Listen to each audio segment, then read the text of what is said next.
اعوذ باللہ من الشیطان الرجیم بسم اللہ الرحمن الرحیم اللہم صلی علی محمد وآل محمد وعجل فرجہم۔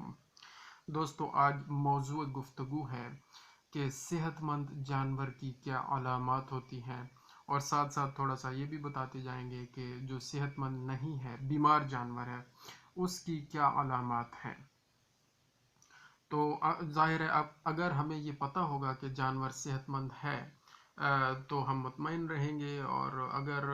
پتہ ہی نہ چلے کہ یہ اب بیمار ہو چکا ہے تو ہم اس کا کیا علاج کروائیں گے، اور پروڈکشن ہماری کم ہوتی جائے گی، پروفٹ مارجن کم ہو جائے گا، اور بعد میں بہت زیادہ پریشانی بن سکتی ہے۔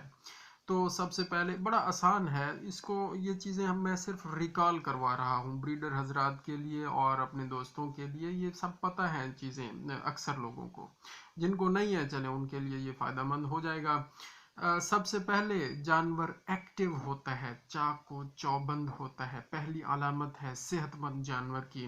اور دوسرے نمبر پر اس کی آنکھیں اگر دیکھیں تو بڑی چمکدار اور شفاف نظر آتی ہیں، اینیمل فریش نظر آتا ہے، اور اس کی چال ڈھال بالکل ٹھیک ہوتی ہے، درست ہوتی ہے، مناسب ہوتی ہے۔ اور اس کے یہاں پر اس ایریا کو تھوتنی جس کو کہتے ہیں، تھوتنی بھی کہہ لیں، اور مزل ایریا، نوز ایریا کے قریب قریب یہاں پر چھوٹے چھوٹے ہلکے ہلکے پانی کے قطرے، پسینے کے قطرے نظر آتے ہیں، تو یہ صحت مند جانور کی علامات میں یہ چیزیں شامل ہیں۔ اور اگر اس جانور کے جسم کو ہاتھ لگایا جائے تو مناسب گرم محسوس ہوگا، نہ بہت زیادہ گرم ہوگا نہ بہت زیادہ ٹھنڈا ہوگا، جبکہ جو صحت مند نہیں ہوتا، بیمار جانور ہوتا ہے، وہ یا تو بہت زیادہ گرم ہوتا ہے اس کا جسم، اور یا پھر بہت زیادہ ٹھنڈا ہوتا ہے۔ اور اسی طرح جو بیمار جانور ہوتا ہے اس کی چال ڈھال سے بھی پتہ چل جاتا ہے۔ اور اس کے علاوہ اس ایریا میں جو پانی کے قطرے ہوتے ہیں بیمار جانور کے، وہ بھی نظر نہیں آتے۔ اور اس کے ساتھ ساتھ اس کے جو کان ہوتے ہیں صحت مند جانور کے، وہ ایکٹیو ہوتے ہیں، ایکٹیولی نظر آتے ہیں کہ یہ جانور ایکٹیو ہے، اور جب وہ مکھی یا باقی جسم کے اوپر کوئی بھی ایسی چیز آتی ہے تو وہ فوراً جانور اپنے کان کو بھی ہلاتا ہے اور اپنی دم کو بھی حرکت میں لاتا ہے ان چیزوں کو ہٹانے کے لیے، مکھیوں کو ہٹانے کے لیے، مچھروں کو ہٹانے کے لیے۔ یہ صحت مند جانور کی علامات ہیں۔ لیکن جو جانور صحت مند نہیں ہے اس بیچارے کو یہ پتہ نہیں چل رہا ہوتا، اور اس کی جو موومنٹس ہیں، دم کی موومنٹ، کانوں کی موومنٹ، وہ پراپر نہیں ہوتی، تو ہمیں پتہ چل جانا چاہیے کہ اس کو اسسٹنس کی ضرورت ہے، مدد کی ضرورت ہے۔ اور صحت مند جانور نارملی بہترین طریقے سے اپنا فوڈر، چارہ کھاتا ہے،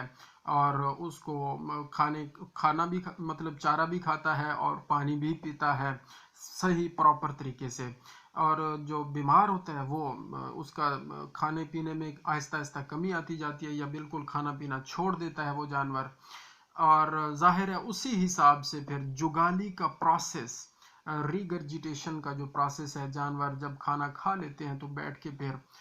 ریگرجیٹیشن کرتے ہیں، جگالی کرتے ہیں، اس کھانے کو مزید گرائنڈ کرتے ہیں، اور جگالی کے پروسیس میں اس کو مزید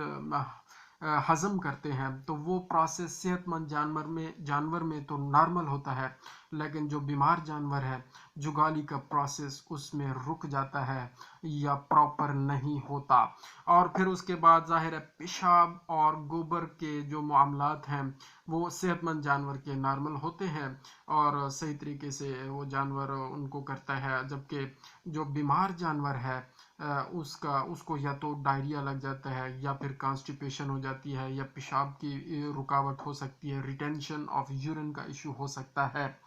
تو پیل رنگت بھی، زرد رنگت بھی بیمار جانور کی علامتوں میں ایک علامت ہے۔ اور اگر اس کی آنکھوں میں دیکھیں تو بعض اوقات اس کی آنکھوں کے اندر بھی پیلی رنگت نظر آتی ہے، خاص طور پر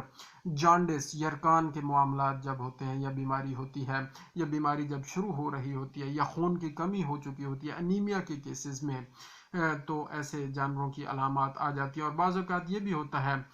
جو جانور بیمار ہوتے ہیں ان کے منہ سے رالیں ٹپکنا شروع ہو جاتی ہیں بہت زیادہ، خاص طور پر F M, foot and mouth disease میں منہ